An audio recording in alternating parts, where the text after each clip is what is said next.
Matamgi Manipuri Wari channel asibu tabiriba khwai pumnamakpu taramnokjari ngasi amuk lobirasi Thamoi Yaoramdre nipu suba aroiba saru Nuksizaba kana amana wazaba kasi wazakhra potni mahak masana khangba khangdaba wazariba mangonda kaisu thoidokte miyoiba haibasimaktabu mana tawriba aduna chumne haina khanaba ngaktani aranba soibada soikrelan ke haiba ngamba mi khara tangi lotuna chenaba ngaktani tungda achumba saba yanaba haiduna Sinthana singna makta karigumba amata chauthau haiba yaraktraba duda Ningthouja maniga khanaduna khungangda lukhoigi manakta muktang purse haiduna hainari tawbugidi mi thaduna lukhoida wafam asi khangananaba honarurabani manina lukhoina unararoi thingnararoi khanduna lotuna laikiba aduna mahaksu upay ama leikidabani upay leimalaktraba duda mabu oina mafam aduda puduna chatlasi haiduna hainarakpani Sinthabu thengnabadagi sinthagi khanbada ngambabu kauri karamna leiramgani khudong thiba thoklamgani thoklamoi haibagi chingnaba leite haibagi wakhaldi makhoida leite ngambagi thoidokna matha saba tawrudre maramdi ngamba wakhal fathaba ngamdaba miyoi amanati karigumba ahanba makhoina chingnaruba aduna chumlamba tarabadi ngambana chatkibada karisu hairuba ngamloi maramdi hiramasi maktada mani masamak chaina fanglabani ngambana karamba chaina khanglamgani haibadu manina khangi linthoina khangi maram aduna force amada sinakidabani haujiksu mafam ama natraga amada ingna wakal pothafam thiduna leiramgani haibasi makhoigi thajabani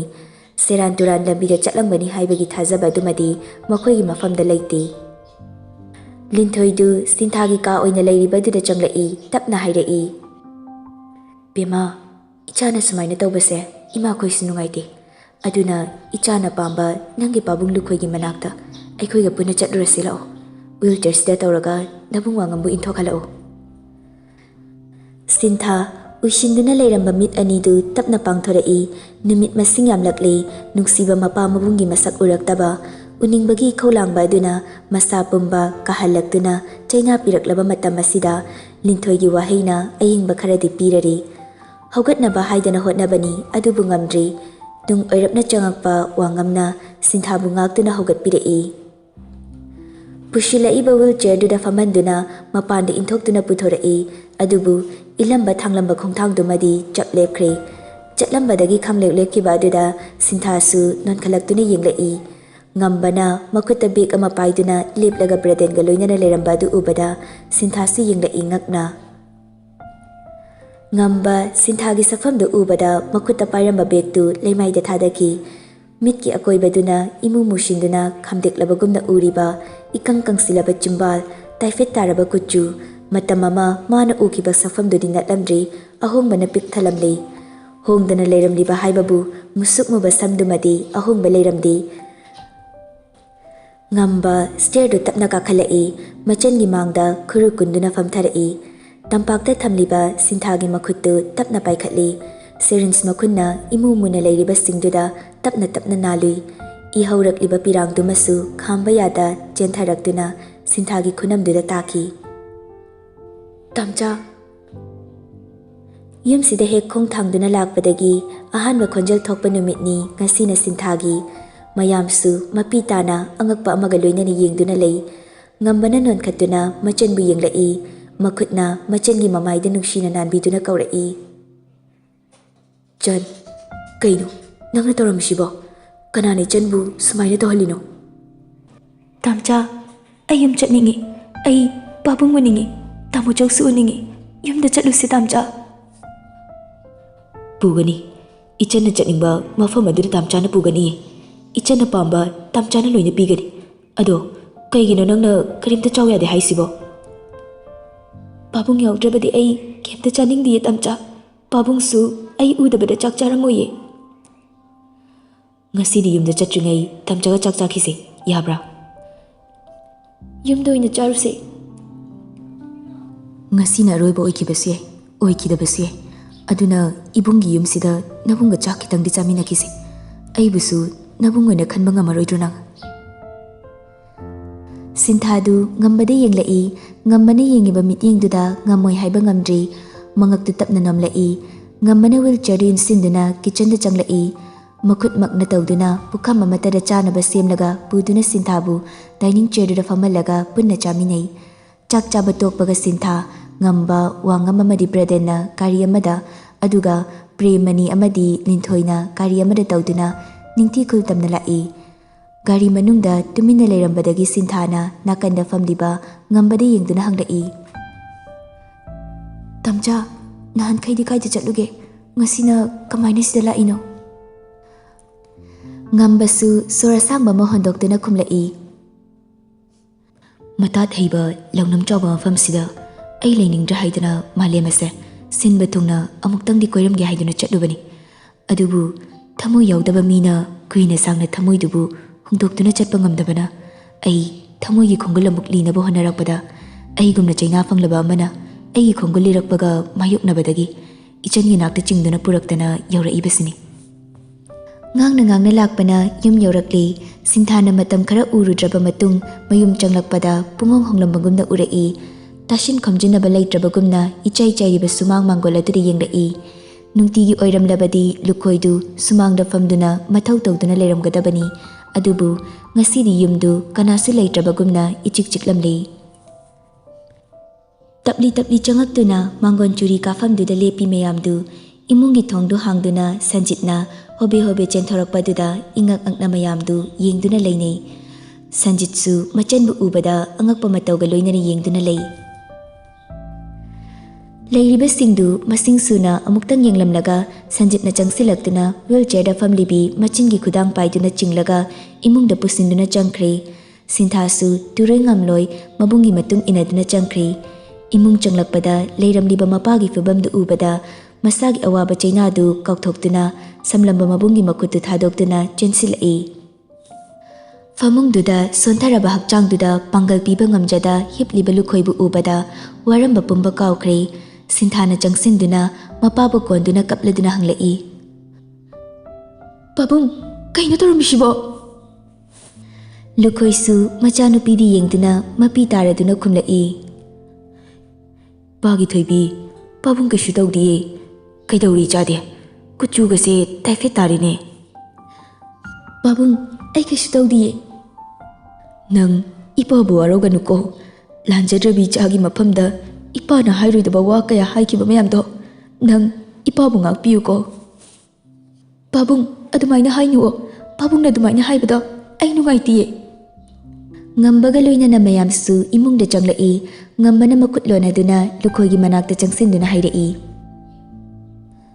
ichana babung kaubana aisu babung kaujarge ikhoibu mukta ngakpiyu lapthokini kibadagi aigi ipana lana sa tawduna waroidaba kaya amasu chaina pikre masida babungsu yaukre masigidamag mayamgi mahut silaga nachana haizari ikhoibu ngakpiyu bungo kanasu landi kanamata landi ngamba machinda mu ansinduna hairai jan ichana haikibasu laikre nangidi ibung amakhaktani ahenba pamjadre haiduna adubu ngasidi aina ichangi mafamdagi nungsiba khradang nizage mabung ama oibagi mingthol fangtraba ibu mabung ama oibagi minungsido khajiktang khaibiyu Sinthasu famlambadagi ngambada yengduna hairai tamchada aina tamcha haina kaukiba numittudagi hauraga ibung oikrabani mabung amana machan amadagi phangpham thokpa nuksibado aina tamchada nahana sinakrabani manina lukhoi amadi Sanjita yengduna hairai ngasi aikoina lakcharibase mayamsu punna aigida laiminarorase lapna leinaraga chaina khangnagadabgi mahut haiduna lakchabani Sinthadu lukhoida ayaba lawba manba mityeng ama yenglai lukhoina amuk Sanjita wahanga konaba mityeng ama yenglai Sanjitna amuk machanda asumna yengnaduna leiba aduda ngambana changsinduna hairai ichan babung iyamana nushibiduna aikoina haijabase amuktadi yabiyu mayamna ibu leibada nungaitaba poklagasu ai mafam adu thadokduna chachagige Sinthana changsinduna hairai kaigino tamchana dumaina haidubo ngarangta phaurakpagumna thorakpani aidi mafam aduda adumna ibungna chatkidaba oirabadi ai nakoina haiba amta tararoi Ngamba nofit tawrai mabung amada machan amana oinajabagi fangliba mahau adu mayai kanmankhibana leitona chuduna leikrabagum tawi magi fagi tawganbi mawang adu hanjinduna lukhoida hairai. Pabung nachase aruba thabak amasu chatkadaba leizari aina magi nakta hana chattana ichangi nakta hana lakpagi waroge ga hairakadaba magi manakta aduna nacha kuina pantharagumge nacha chacharage ayabadumuktang phatpibiragadi nacha chatnaba tawjarage. Mayamdu noi magi wangangduda lukhoina nokmi tawduna hairai. Ichasingnabu pamlabadi ipasu yaba tabani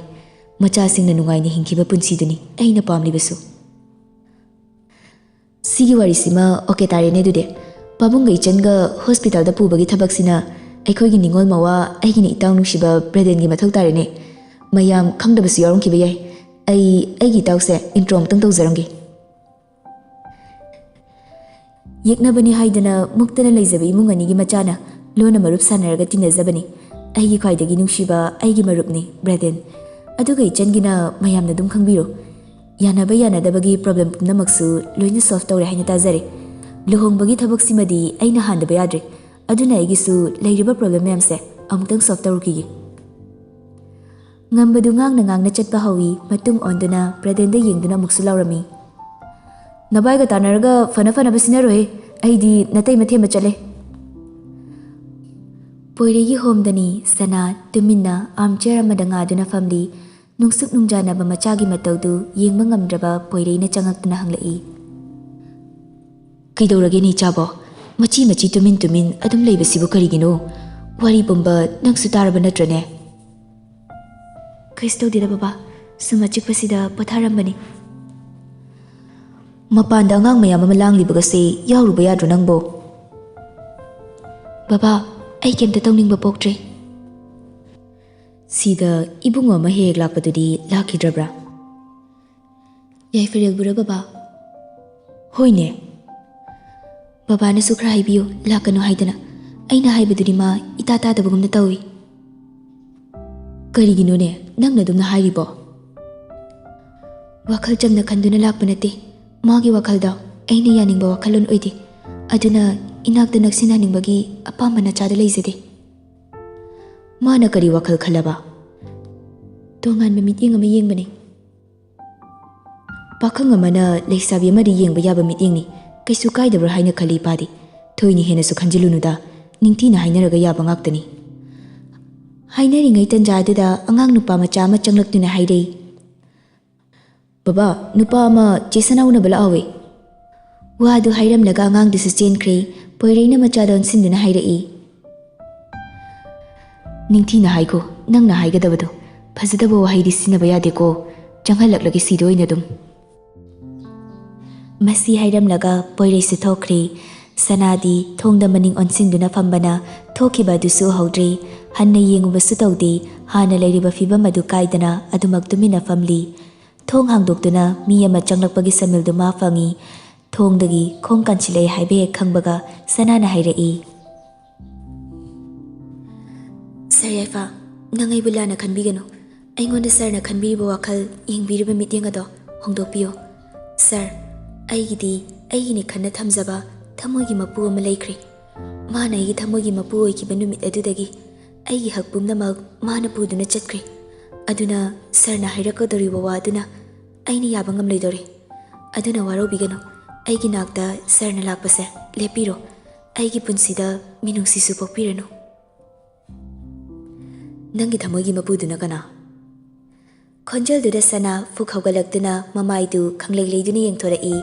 ngambana leptuna leirambadu ubada chensinduna kolai makhut kutum tashinduna ngambagi thabakta suraduna kapthorai. Nangna hankai kaida chaluge ai thadomaga nang kaida chaluge nangna isibu asukemna wahalise kaigino. Ngambadu nokmi tawraduna sanagi makokta nungsina hanjin nanthabiraduna ngahek leiruraba matungda hanglai. Sida aina leitringaida kanano nangi thamoida lutchangi tormise. Sanana kaptuna saurap tawna chaiboy kaiboy hairai. Nahan kai kaida leiruge haibane ai thanamise kaiginoba nangna. Kekulot pisanaraktre adugi ngahek sanaruba ꯍꯧꯖꯤꯛꯅ ꯀꯦꯀꯨ ꯐꯣꯡꯕ ꯌꯥꯔꯦ ꯈꯟꯗꯅ ꯊꯣꯛꯂꯛꯑꯕ ꯅꯨꯡꯁꯤꯕꯤ ꯅꯪꯅ ꯋꯥꯅ ꯈꯥꯡꯕ ꯆꯩꯅꯥꯗꯣ ꯑꯩꯗꯤ ꯌꯦꯡꯕ ꯉꯝꯃꯣꯏꯗꯕ ꯑꯗꯨꯅ ꯃꯇꯝ ꯈꯔ ꯂꯣꯠꯂꯨꯕ ꯑꯗꯨꯅ ꯐꯔꯅꯤꯅ ꯈꯜꯂꯕ ꯑꯗꯨꯒꯤꯁꯨ ꯃꯊꯛꯇ ꯅꯨꯄꯥ ꯑꯃ ꯑꯣꯏꯅ ꯄꯥꯡꯒꯜ ꯊꯧꯅꯥ ꯄꯨꯊꯣꯛꯄꯁꯨ ꯌꯥꯗꯕ ꯃꯇꯥꯡꯗꯨꯗ ꯑꯩꯒꯤ ꯄꯥꯡꯒꯜ ꯊꯣꯛꯇ꯭ꯔꯕ ꯁꯛꯐꯝ ꯑꯁꯦ ꯅꯪꯉꯣꯟꯗ ꯎꯠꯄ ꯄꯥꯝꯗꯕ ꯑꯗꯨꯒꯤ ꯂꯣꯠꯂꯨꯕ ꯑꯗꯨꯒ ꯍꯧꯖꯤꯛꯅ ꯀꯩꯗꯧꯕꯒꯤ ꯍꯜꯂꯛꯏꯕ ꯂꯥꯞꯅ ꯆꯠꯀꯦꯗꯤ ꯈꯟꯕꯅꯦ ꯑꯩꯁꯦ ꯑꯗꯨꯗ ꯑꯩꯅ ꯂꯥꯞꯅ ꯆꯠꯄꯗ ꯄꯨꯒꯗꯕ ꯑꯃ ꯌꯥꯎꯔꯝꯗ꯭ꯔꯕ ꯑꯦ ꯀꯩ ꯌꯥꯎꯔꯝꯗ꯭ꯔꯕ ꯊꯃꯣꯏ ꯌꯥꯎꯔꯝꯗ꯭ꯔꯦ ꯍꯦꯛꯇ ꯍꯥꯏꯖꯤꯜꯂꯦ ꯅꯪꯅ ꯄꯥꯏꯁꯤꯜꯂꯒ ꯊꯝꯍꯧꯔꯦ ꯊꯃꯣꯏꯗꯨꯅ ꯑꯗꯨꯗꯗꯤ ꯑꯩꯗꯤ ꯀꯃꯥꯏꯅ ꯂꯥꯞꯅ ꯆꯠꯄ ꯉꯝꯗꯣꯏꯅꯣ ꯑꯗꯨꯝ ꯆꯦꯜꯂꯛꯄ ꯇꯥꯕꯅꯤ ꯉꯁꯥꯏꯗꯒꯤ ꯑꯩꯅ ꯍꯪꯉꯤꯁꯦ ꯐꯥꯒꯤꯗꯧꯅ ꯀꯥꯏ ꯂꯩꯔꯨꯒꯦꯕ ꯅꯪꯒꯤ ꯑꯦꯌꯔꯄꯣꯔꯠꯇ ꯊꯦꯡꯅꯔꯝꯕ ꯅꯨꯃꯤꯠꯇꯣ ꯑꯗꯨꯗꯒꯤ ꯑꯩ ꯗꯦꯜꯂꯤꯗ ꯆꯠꯂꯤ ꯄ꯭ꯂꯥꯟꯗꯤ ꯂꯟꯗꯟꯗ ꯆꯠꯀꯦ ꯍꯥꯏꯕꯒꯤ ꯄ꯭ꯂꯥꯟ ꯇꯧꯈꯤꯕꯅꯤ ꯑꯗꯨꯕꯨ ꯐ꯭ꯂꯥꯏꯠ ꯇꯤꯀꯦꯠ ꯕꯨꯛ ꯇꯧꯕ ꯌꯥꯗꯕꯗꯒꯤ ꯅꯣꯡ ꯅꯤꯅꯤꯗꯤ ꯑꯩ ꯗꯦꯜꯂꯤꯗ ꯂꯩꯕ ꯇꯥꯔꯦ ꯑꯗꯣ ꯑꯩ ꯂꯩꯕ ꯉꯝꯗ꯭ꯔꯤ ꯅꯪ ꯑꯗꯨꯝ ꯅꯤꯡꯁꯤꯡꯗꯨꯅ ꯂꯩꯔꯤ ꯑꯗꯩꯗꯤ ꯃꯣꯏꯅ ꯍꯥꯏꯅꯤꯡꯕ ꯍꯥꯏꯖꯔꯁꯅꯨ ꯅꯪꯕꯨ ꯄꯨꯔꯒ ꯂꯟꯗꯟꯗ ꯆꯠꯂꯒꯦ ꯈꯜꯂꯒ ꯑꯩ ꯃꯅꯤꯄꯨꯔꯗ ꯑꯃꯨꯛ ꯍꯜꯂꯛꯏ ꯑꯩꯅ ꯃꯅꯤꯄꯨꯔ ꯌꯧꯔꯛꯄꯗꯗꯤ ꯅꯪꯗꯤ ꯑꯗꯨꯝ ꯂꯩꯔꯝꯗ꯭ꯔꯦ ꯏꯆꯟꯒꯤ ꯃꯇꯥꯡꯗꯁꯨ ꯑꯩ ꯕ꯭ꯔꯗꯔꯅ ꯇꯝꯗꯨꯅ ꯄꯥꯎ ꯇꯥꯔꯦ ꯗꯥ ꯕ꯭ꯔꯗꯟꯒꯗꯤ ꯀꯝꯗꯧꯅ ꯊꯦꯡꯅꯔꯤꯕ ꯈꯣꯏ ꯆꯟꯅ ꯀꯟꯅ ꯉꯝꯗꯕꯗꯨꯗ ꯃꯥꯁꯨ ꯇꯧꯐꯝ ꯈꯪꯗ꯭ꯔꯗꯨꯅ ꯑꯩꯕꯨ ꯀꯣꯏꯊꯤ ꯊꯤꯔꯛꯄꯗ ꯊꯦꯡꯅꯕꯅꯤ ꯑꯩꯅ ꯂꯩꯔꯤꯕ ꯍꯣꯇꯦꯜꯗꯨꯗ ꯃꯥꯁꯨ ꯅꯣꯡꯃꯗꯨꯒꯤ ꯅꯥꯏꯠ ꯁ꯭ꯇꯦ ꯇꯧꯒꯦ ꯍꯥꯏꯗꯨꯅ ꯂꯥꯛꯄꯗ ꯊꯦꯡꯅꯈꯤꯕꯅꯤ ꯌꯨꯝꯒꯤ ꯑꯣꯏꯅ ꯂꯩꯅꯔꯝꯕ ꯄ꯭ꯔꯣꯕ꯭ꯂꯦꯝꯁꯨ ꯂꯣꯏꯅ ꯏꯪꯊꯅꯔꯦ ꯍꯥꯏꯕꯗꯨꯗ ꯑꯩ ꯃꯥꯒ ꯂꯣꯏꯅꯅ ꯌꯨꯝꯗ ꯆꯠꯂꯒ ꯏꯆꯟꯕꯨ ꯊꯦꯝꯃꯨꯔꯒ ꯅꯪꯒꯤ ꯅꯥꯛꯇ ꯑꯃꯨꯛ ꯂꯥꯛꯏꯕ ꯑꯗꯣ ꯀꯩꯒꯤꯅꯣꯕ ꯅꯪꯅ ꯑꯩ ꯂꯪꯊꯣꯛꯑꯝꯃꯒ ꯋꯥꯔꯤ ꯑꯃꯠꯇꯁꯨ ꯃꯌꯦꯛ ꯁꯦꯡꯅ ꯍꯥꯏꯔꯝꯗꯨꯅ ꯆꯠꯈ꯭ꯔꯤꯗꯨꯕꯣ ꯀꯅꯥꯅ ꯈꯥꯡꯕ ꯉꯝꯒꯗꯕ ꯋꯥꯅꯣ ꯑꯗꯨꯕꯣ ꯊꯃꯣꯏꯒ ꯀꯩꯒ ꯂꯣꯏ ꯄꯤꯊꯣꯛꯈꯩ ꯅꯨꯡꯁꯤꯔꯨꯕ ꯅꯪꯕꯨ ꯏꯆꯟꯅꯤ ꯈꯜꯂꯣ ꯍꯥꯏꯔꯒ ꯑꯩ ꯀꯃꯥꯏꯅ ꯍꯔꯥꯎꯗꯣꯏꯅꯣ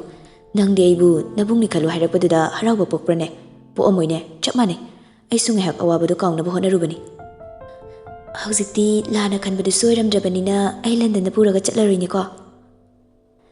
ꯉꯝꯕꯗꯨ ꯃꯉꯛꯇꯨ ꯅꯥꯀꯟ ꯑꯃꯗ ꯄꯩꯊꯗꯨꯅ ꯁꯅꯥꯗ ꯌꯦꯡꯂꯛꯏ ꯅꯣꯛꯃꯤ ꯇꯧꯗꯨꯅ ꯑꯗꯨꯒ ꯍꯪꯂꯛꯏ ꯌꯥꯏꯐꯔꯦꯜꯅ ꯅꯪꯉꯣꯟꯗ ꯀꯩ ꯍꯥꯏꯔꯛꯏꯅꯣ ꯀꯩꯝ ꯍꯥꯏꯔꯛꯇꯦ ꯉꯁꯥꯏꯗꯤ ꯀꯩꯅꯣꯝꯃ ꯍꯥꯏꯈꯤꯗꯥꯏꯅꯦ ꯃꯥꯅ ꯍꯥꯏꯔꯛꯀꯗꯕ ꯃꯥꯟꯕꯗꯨꯗ ꯑꯩꯅ ꯍꯥꯟꯅ ꯍꯥꯏꯔꯛꯇꯅꯕ ꯍꯥꯏꯗꯨꯅ ꯋꯥꯃꯥꯡ ꯌꯥꯜꯍꯧꯕꯅꯤ ꯅꯪꯗꯤ ꯀꯩ ꯍꯥꯏꯔꯛꯇꯣꯏ ꯃꯥꯜꯂꯤꯕ ꯌꯥꯔꯦꯕ ꯇꯝꯆꯥ ꯀꯩꯅꯣ ꯁꯨꯝ ꯃꯈꯥ ꯇꯥꯕꯁꯤꯕꯣ ꯇꯥꯗ ꯌꯥꯗꯕꯅꯤ ꯑꯩꯅ ꯂꯩꯇ꯭ꯔꯤꯉꯩꯗ ꯆꯥꯟꯁ ꯂꯧꯒꯦ ꯀꯥꯏꯅ ꯈꯜꯂꯤꯅꯤꯅꯦ ꯃꯥꯏꯗꯣ ꯁꯝꯕꯜ ꯈꯥꯕꯤꯗꯕ ꯂꯩꯀꯣꯜꯗꯤ ꯑꯎꯕ ꯈꯨꯗꯤꯡꯅ ꯁꯥꯠꯂꯤꯕ ꯂꯩꯗꯣ ꯑꯗꯨꯝ ꯍꯦꯛꯈꯤꯕ ꯇꯥꯕ